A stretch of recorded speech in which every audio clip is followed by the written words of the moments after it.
Now, if WPS is disabled on your target network, or if it's enabled but configured to use push button or PBC, then the method that I showed you in the previous lecture will not work.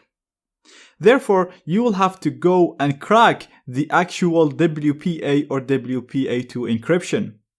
And like I said, when these encryptions were designed, the developers knew about the weaknesses in WEP and they made sure that they properly fixed these weaknesses. They actually did a pretty good job at this. Therefore, we cannot use the same method used in WEP to crack WPA and WPA2. So in WPA2, the keys are unique, they're temporary, they're much longer than what they were in WEP. Therefore, the packets sent in the air contain no information that is useful for us. So it doesn't matter, even if we capture 1 million packets, we can't use them to crack the key. The only packets that contain useful information are the handshake packets. These are 4 packets transferred between a client and the router when the client connects to the network. So, in this lecture, I'm going to show you how to capture these packets, and in the next lectures, we'll see how to use them to crack the WPA or WPA2 key. First of all, as usual, you'd want to run aerodump-ng against all the networks around you. I've already done that, and as you can see, this is my target right here. It's using WPA2, and this is the MAC address. I'm going to copy it. And the first thing we'll do is just run aerodump-ng on this network and store the data in a file, exactly the same way that we used to do it with WEP. So we're just going to do aerodump-ng --bssid and give it the bssid of my target, --channel, and give it the channel of my target, which is 1, --write, to specify a file name to store all the data that we're going to capture in. And let's call this WPA handshake, because we're going to capture the handshake. And finally, we're going to give it my wireless adapter in monitor mode, which is mon0.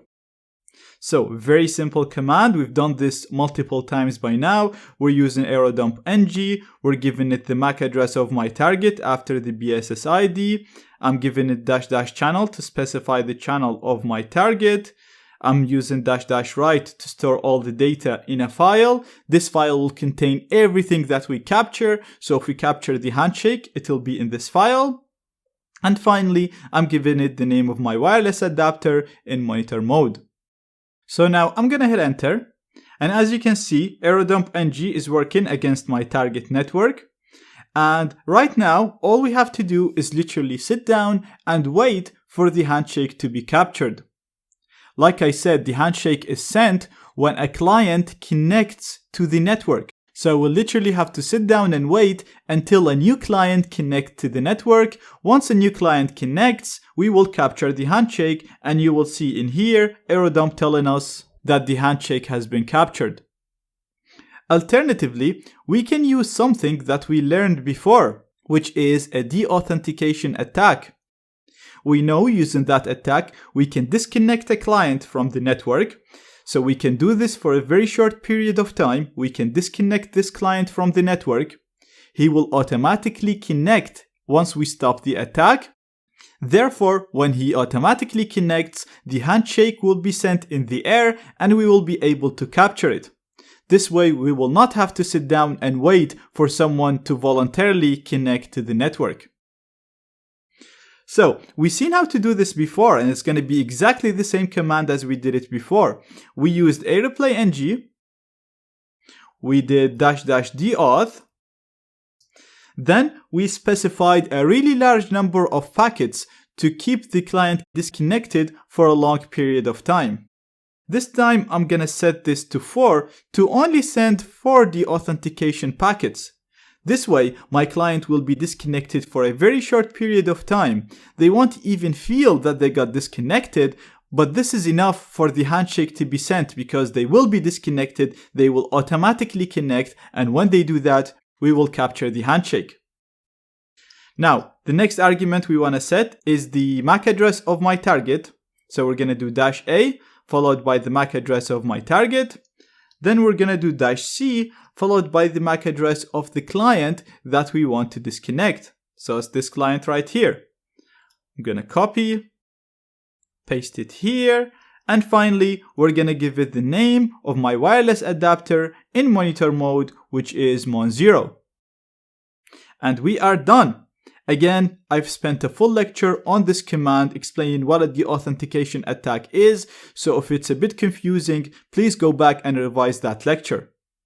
Basically, all we're doing is we're using areplay-ng to run a deauthentication attack to disconnect this device for a very short period of time. That's why I'm setting this to only number 4. Then I'm using -A to specify the MAC address of my target, -C to specify the MAC address of the client connected to this network, and then I'm giving it my wireless adapter in monitor mode. Now I'm going to hit enter and keep an eye on this side right here. You'll see the handshake will be captured in here. So we're going to hit enter, deauthentication packets are being sent, and perfect. As you can see, once the client connected again, we received the handshake. So now we can quit aerodump-ng, so Control-C, because we have the handshake now. It is stored in the file that we set after the write option, which is called WPA handshake. And in the next lecture, I'll show you how this handshake can be used to get the key for the network.